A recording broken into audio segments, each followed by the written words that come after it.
Yo entiendo que tenemos como punto de partida, o como ruta que inicia eso que llamo sociedad de la nada, en primer lugar, toda la crítica que hizo la modernidad a la religión.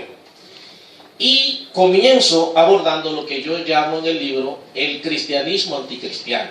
¿Y a qué me refiero? El cristianismo es una religión que se iba a fundar sobre dos bases fundamentales. Primero, todo un discurso sobre el amor. El Antiguo Testamento es todo un discurso sobre la justicia. El Nuevo Testamento será todo un discurso sobre el amor.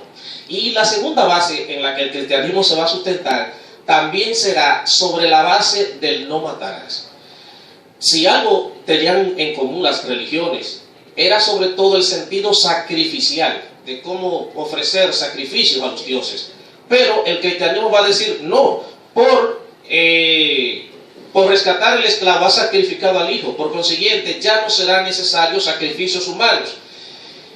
Uno ha muerto por el bien de la humanidad y ha muerto por todos. Por consiguiente, entonces, es una doctrina cuya finalidad sobre todo está ligada en el valorar la vida, la existencia, y en ese sentido de no ofrecer ya sacrificios.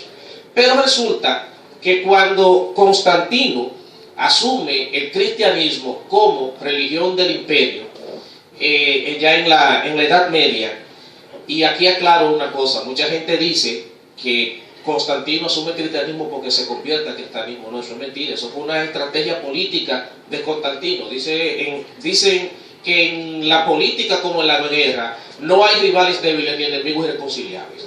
Por consiguiente, ¿qué es lo que hace Constantino? Esta gente me está ocasionando un problema, porque me le están diciendo un discurso a los esclavos de que ya nadie tiene que ser esclavo, que en Dios, en Jesucristo todos somos libres, y entonces los esclavos comienzan a mostrar una actitud de rebeldía y cosas, y dicen, no, espérate.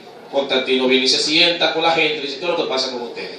Y entonces llegan a un acuerdo en que el cristianismo se va a convertir en la religión del imperio, y ahí el cristianismo entonces da un giro y de 180 grados, porque ese cristianismo que se va a basar o se va a fundamentar en la base del no matarás y en la base del amor y de la pasividad, se va a convertir en una de las religiones más agresivas de toda la historia. Y ahí va a entrar los periodos de la Iglesia Católica que tienen como un asterisco el tiempo de la cruzada, de la Inquisición, etcétera, etcétera, que ya nosotros conocemos. Hago todo ese contexto para poder justificar la crítica que harán en la modernidad a la religión y al cristianismo, sobre todo los autores que un filósofo francés llamado Paul Ricoeur va a llamar como los maestros de la sospecha. ¿Por qué? Porque el cristianismo o la religión que ellos van a criticar es precisamente esa religión medieval que es ese cristianismo anticristiano. Y por eso yo digo que los filósofos de la sospecha o en la modernidad tenían razón cuando criticaban la religión y hablaban de que Dios era una invención del ser humano. Porque ese cristianismo, el Dios de la cruzada, el Dios de la Inquisición, el Dios de la quema de brujas, es un Dios inventado por el ser humano, eso no es un Dios verdadero. Entonces, esa crítica que va a hacer la modernidad a la religión va entonces a ocasionar en la sociedad, en primer lugar, una especie como de apatía de la gente hacia el mundo de la religión y hacia Dios como tal, cuando luego Nietzsche va a declarar la muerte de Dios. Y en esa muerte de Dios que declara Nietzsche, va a proponer entonces lo que va a llamar la ética del superhombre. Ojo, en lo primero que va a decir la modernidad, porque en la Edad Media todo el pensamiento estaba permeado por el saber religioso.